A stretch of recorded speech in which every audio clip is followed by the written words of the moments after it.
Agriculture on the move. Agricole mouvement. Agriculture on the move. Agricole en mouvement. Agriculture on the move. Agricole en mouvement. Agriculture on the move. Agricole en mouvement.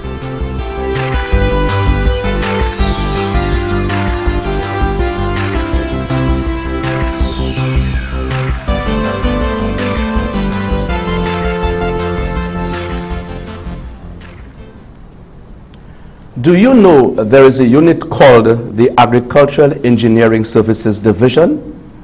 And that division is attached to the Ministry of Agriculture and Fisheries. Are you aware of the services that are available to the farming community? Let me take you through some of the services that they offer. They assist, they recommend, they supervise, they design and install a number of activities, including mechanized tillage, greenhouse establishment, biogas digesters establishment, irrigation systems, gravity flow systems, water harvesting, water storage structures, aquaponics, hydroponics, aquaculture establishment, drainage and soil conservation. Hello and welcome to the program, Agriculture on the Move. My name is Phillip Sydney. Today, we are going to deal with 3 of the aforementioned activities in this program. The first one we're going to deal with is mechanized tillage, irrigation, and also aquaponics. With me in studio is Mr. Joel Ramine, who is the Senior Agricultural Assistant attached to that division, and also Mr. Faustinus Monero, who is an agricultural engineer, and he is the supervisor of that division. Welcome to the program, gentlemen. Thank you very much. Monero, time immemorial, I remember the ministry had an engineering division and they were offering the same services that you mentioned. And of course, that was island-wide. I remember they had equipment like there were backhoes, there were crawler tractors, there were Ferguson tractors, they were doing a number of activities for the farmers. They were doing soil conservation measures, bench terraces, and the works. Where is that program today? Okay, thank you, Mr. Sydney. There was a break in that service before my time. That service was vibrant and it was very beneficial to the farming community. But somewhere along the line, I think maintenance and some other issues came across and government decided to sort of do away with the service. Okay. But as you know, engineering is part of agriculture. You need to do it properly. You need some agency or somebody to take the lead to educate farmers. So the pressures came back where the ministry saw that there was a need to bring back some of the services, especially the mechanization services. Because right now you have, preparing soil for crop production is a very expensive venture and it is very labor intensive. So if you can bring back mechanization, bring back tractors and to help the farmers, then of course you can help with your production. So the services are there, just that the main part of it, which is the mechanization, was sort of was reduced to some extent for some period of time, but now we're back on track. Okay, when you talk about mechanization, you talk about soil, land preparation, a number of farmers, both especially in the north and in the southern end of the island, are asking for that service. How available is that service to them now? Okay, right now, the service is available island-wide, right? But there are structures, there are challenges, there are a number of things that is hampering the effectiveness of offering that service. Presently, we try to station 3 of our tractors for plowing, that's tillage land preparation, one in the south, which is Boseju, one at Mabuya, and one in Roseau, right? Because what we have realized that the farmers are very ad hoc in making the requests. You would be a farmer, you'd see the tractor. When you see the tractor, then you decide, I need that service. Okay. So it would involve that transferring back and forth of that tractor and so on. In such a process, it becomes very expensive and very inefficient to maintain. So what we try to do is to station a tractor in an area and ask the farmers to get prepared. And if we can get at least 5 to 6 acres, then we can mobilize. In most cases, that is not possible because we require a number of things to coordinate, and we have to coordinate that process very well. So as a result, the service can be delayed, and of course you have things like rainfall and soil moisture content and transportation, mobilization, and all of those things. But generally it is available island-wide. As long as the farmer makes the request, then we send in the technicians to do the assessment, which is very important, of the soil to determine, okay, the soil is adequately prepared and the moisture content is okay, and then we can mobilize. Yes. Is there a collaboration with the extension officers in those various regions to work with the farmers? Because, for example, are the farmers aware of that services is available to them? Yeah, the farmers, quite a bit of them are aware, I believe. Although, you know, extension is the face and the forefront of such, because our unit is very small. We only have 3 officers to help with the service island-wide. So we definitely have to work with Extension. Extension has officers in each region, and within each zones in that region, they have each Extension officer with a certain number of farmers. So ideally, the Extension officer interacting with the farmer would take the request from the farmer and pass it on to us. Okay. And then we respond, we would send our officers and assess. But that interaction between the farmer and the extension officer is very important, and the extension officer also has to educate the farmers and let them know what is there. Okay. Some of them come directly to us, some of them go directly to our officers, but ideally or more effectively, if the extension service would come fully on board and to do what is the necessary protocol, then the service would be more effective. Okay. Yeah. Joel, let me move to you just to break a bit from tillage. Let's move to aquaponics. Aquaponics is a new thing that has been established now in the country. Tell us, what is aquaponics, and then give us an idea of your involvement in that project. Well, aquaponics is, I wouldn't say it's new. It's more new to the ministry, yes, but it has been going on in the island for quite some time on a small scale. But aquaponics is mainly the incorporation of aquaculture and hydroponics. Aquaculture meaning that the production of fish, whether it be in ponds, earthen ponds, or in above ground ponds, and hydroponics is the production of plants or whatever it might be for large scale or small scale in water. So there is no soil, no soil media, everything is grown in water. Okay. Yeah, so that's basically what aquaponics is.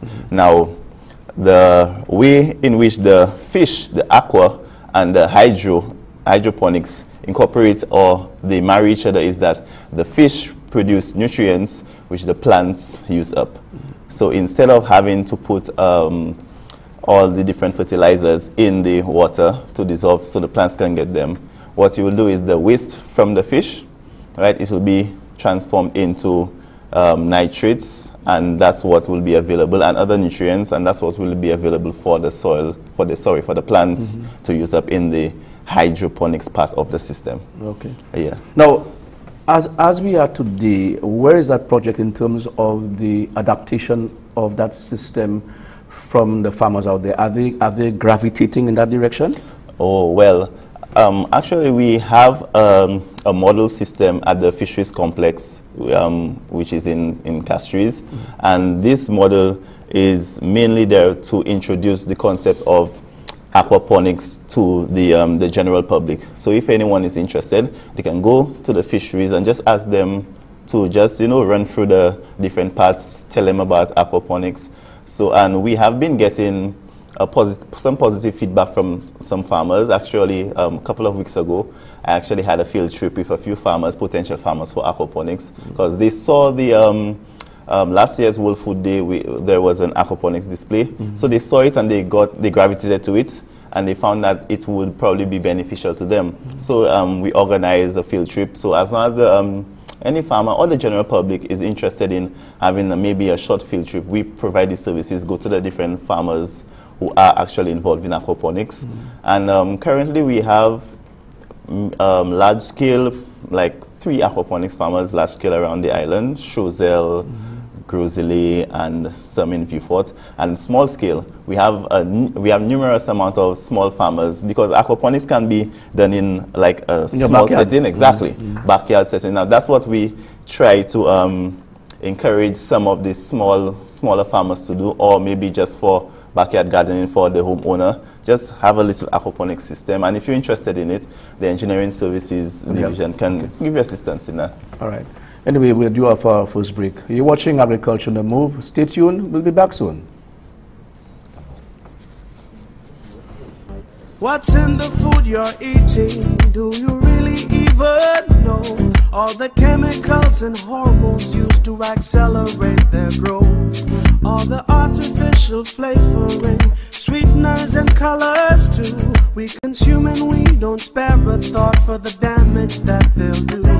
No, think about the children. Think about the children. How will we save them? Chemicals and GMOs are not the solution. Use organic and join. Excessive agrochemical use, additives, and genetically modified foods are harmful to health and the environment. Join the good food revolution. Grow, buy, and consume organic. A message from Rise St. Lucia and the Ministry of Sustainable Development with funding from the GEF Small Grants Program, UNDP. The good food revolution. Welcome back to the program, Agriculture on the Move. With me is Mr. Monero and Mr. Joel Ramine. So new name to me. Back to you, Mr. Monero, concerning the tillage organization of this activity with the farmers. How much, give us a breakdown as to the services. I'm sure the farmers, that's what they would like to know. And then when is best suited for them to carry out that service? Okay. We try to ensure that the service is available to everybody, right, to every farmer. However, there are a number of,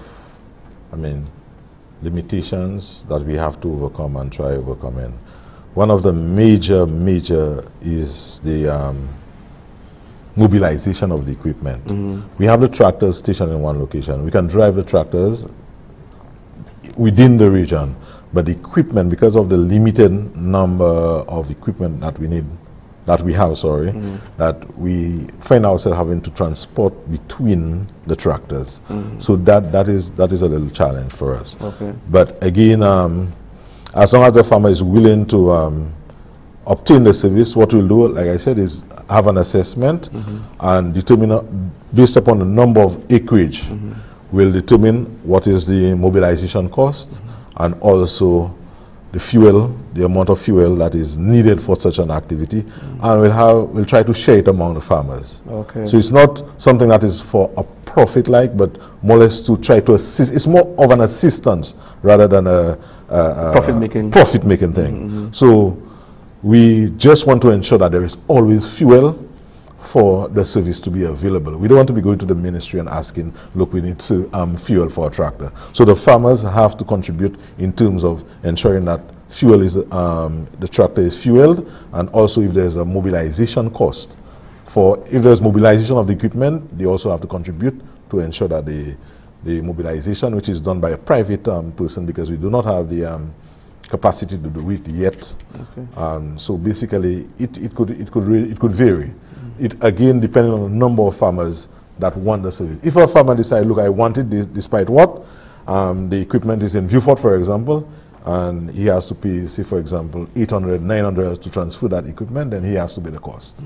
So it's more profitable or more beneficial to the farmer if there are more farmers involved? Exactly. So that's how we try to organize it. The more farmers we have, we spend 2 weeks in that region, if it's 6 acres, and then we plow. So the more farmers, the less they will have to pay in terms of contributing towards fuel and mobilization. Okay. So say, for example, if there are 8 farmers and you have to mobilize a piece of your equipment at, let's say, $1,200, right?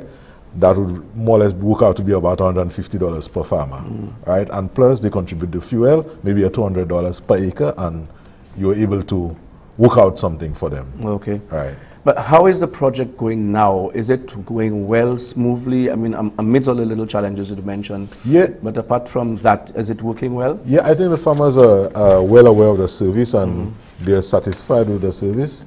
They all, like, another major challenge is the weather. Some of them would go out and prepare, like presently, you know, if you have a clay soil, for example, a heavy soil, that soil has a very narrow window for being dry and for preparation. So you come, you do your assessment, you find out the moisture content is very high. So you ask them to wait.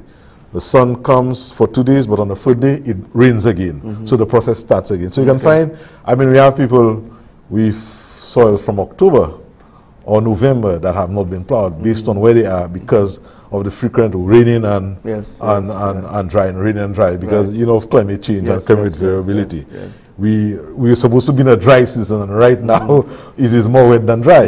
So we have that major problem right now, and we just, any opportunity that we get, we try to maximize those opportunities to offer the service. But the soil moisture is very important. You cannot go and plow if the soil is wet. What you'll be doing is actually compacting the soil, and you'll be getting a very bad job, and it'll be very difficult for the farmer. So we have to take those things into consideration when we're offering the service. Okay, right? Go back and tell us exactly for the farmers around where they can go to actually access that service and to get it done properly. Okay, what we have done is to place at every regional office, in every region. The country is divided into 8 regions, extension region. At every region, we have asked the extension officers to engage the farmers, take up their requests, note it, and fill up a form, if it's electronically or hard copy, and email it to us every Thursday. We meet on the Friday, and we look at the assessment, and then we deploy our officers for the following week to go and do the assessment. Right? So if the extension officers does that, then you know everything is in order. But if it does not happen, then it is ad hoc. You will, that farmer will say, look, I want plowing and this one. But if it is done on a regional level, we know we have X a number of persons in that region. We can actually schedule the plowing and say, look, we're going to spend these first 2 weeks of February in region 1. These other 2 weeks in region 3, or we have free tractors, we can deploy them accordingly. But in the absence of that information, it becomes very chaotic and so on. So we are really engaging the extension services to assist us in that regard. So they are really intricately involved. Okay, great. Not as much as as effective, but they get in there. They get in there. Yeah. Okay, good. Joel, the persons that are attracted to aquaponics, how is it? Do you have a lot of persons gravitating to that? And how do you all do it? Like I asked Mr. Monero, are you working on a per region basis too? And then about the cost of establishment of an aquaponics setup. Okay. Well, let me just note that in agricultural engineering, there are so many aspects of it. As Mr. Monero is speaking about soil preparation, and myself, I'm speaking about non-soil media of crop production. So I just wanted to mention that. Yeah, So, well, the way we are operating right now, we only have 2 officers in charge, well, not in charge, but working in the aquaponics department, or I should say units of the division. And the way we operate is that we,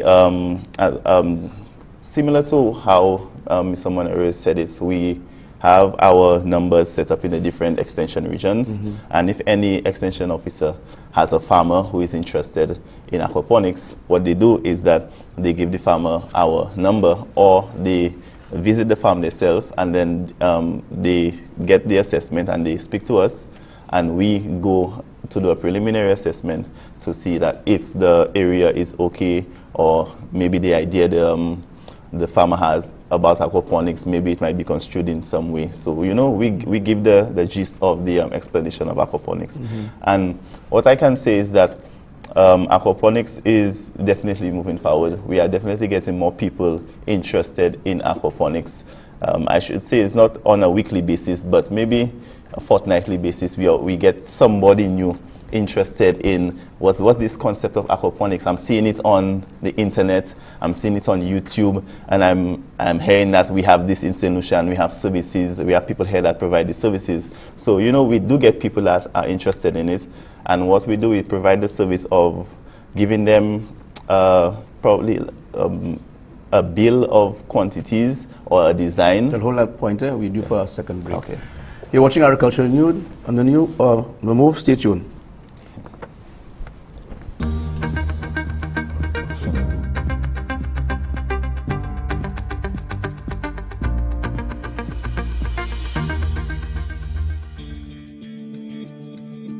When you're out at sea, there are no service stations along the way or supermarkets for a quick stop if you need something. It is essential that everything you will need while at sea is on the boat before you leave. That's why Presea checks are so important. Checks should be carried out by more than one person to ensure that all essentials are on board. Everything on board? Yeah, everything here. Still sitting sure? Yeah, put with that table.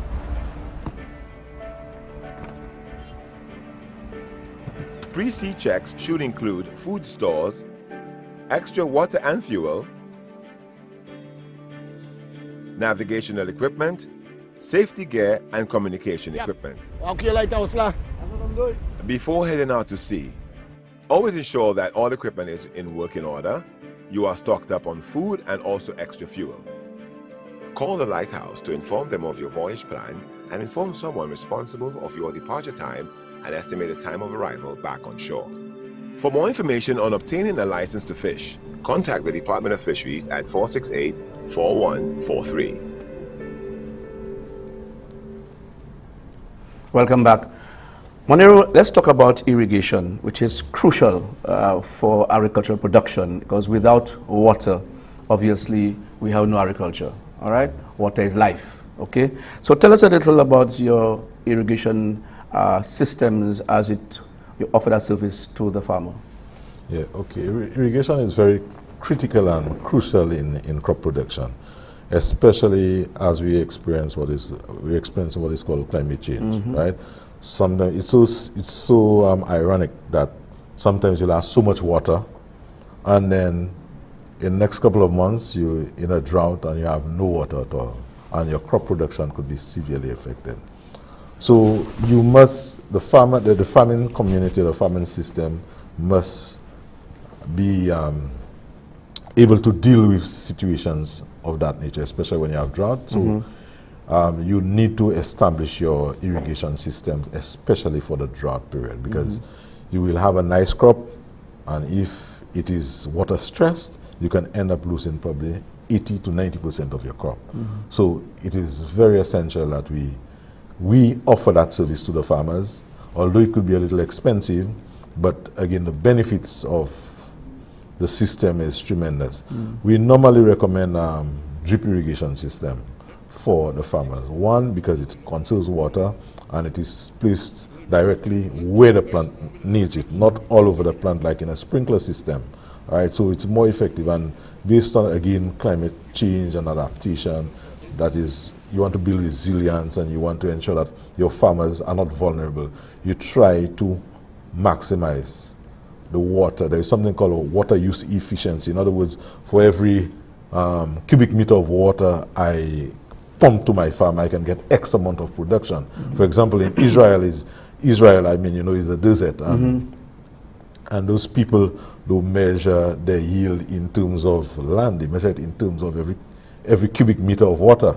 Right, so that is, we do that in St. Lucia according to your acreage, but in places where it's water stressed and so on, so that's to show the importance of irrigation in crop production. So the farmers, we offer that service, and technical advice, that is, we do not have, we have had projects where we offer equipment, but most times it's technical advice we can offer them. We design the system for them, we ensure that it is working, we ensure that it is efficient, it is maximizing the water use, it is maximizing the plant growth, and so on.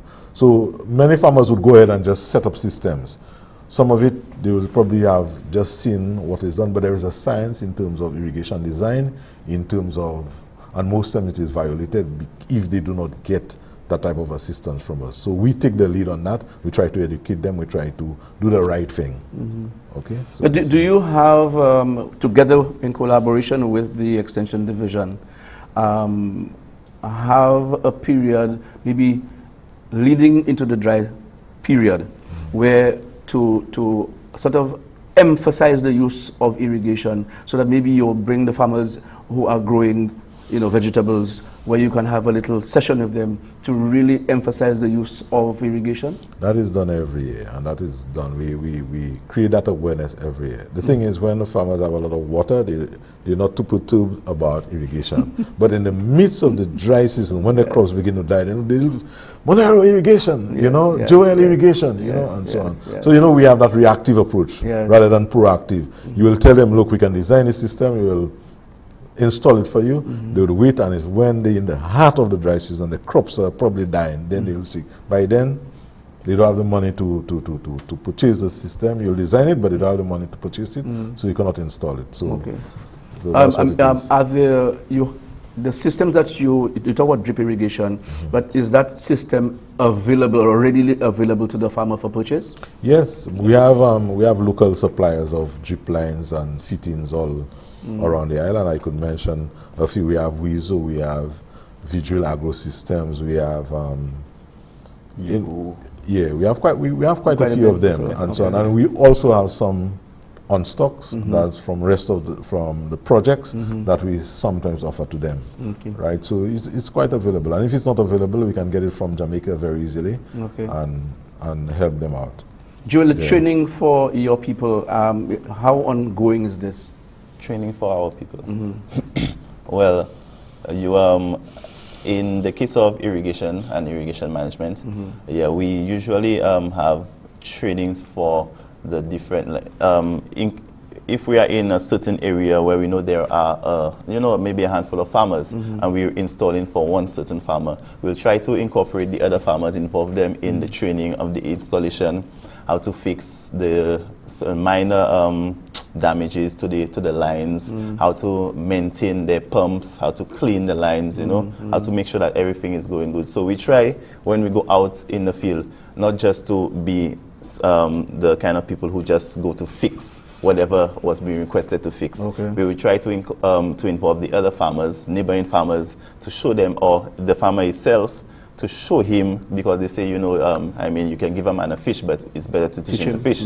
Exactly. So there are some, because our unit, the irrigation unit, is so small, we try to help farmers in remote areas, so that we won't have to go every time there is an issue there, but we can show them certain things they can do to remediate some of the issues they might have. And in the field of aquaponics, well, the training is ongoing. Right now we have a project we're trying to execute. It's in conjunction with Fisheries Department and GCCP. And this will involve a training component where we will install an aquaponics system, and it will be there for the general public so they can learn about it and also incorporate the knowledge. Well, gentlemen, you have come to the end of the program. It's your fast it is, eh? Yes, it's very good.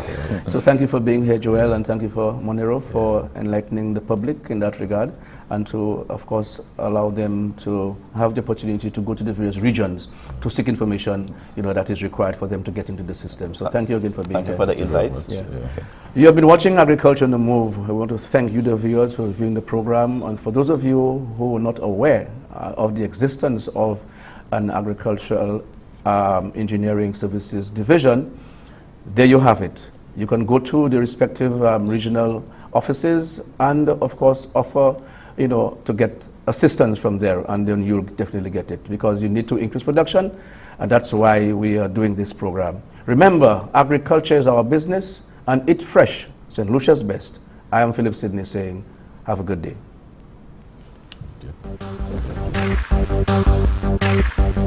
Agriculture on the move. Agricole en mouvement. Agriculture on the move. Agricole en mouvement. Agriculture on the move. Agricole en mouvement. Agriculture on the move. Agricole en mouvement.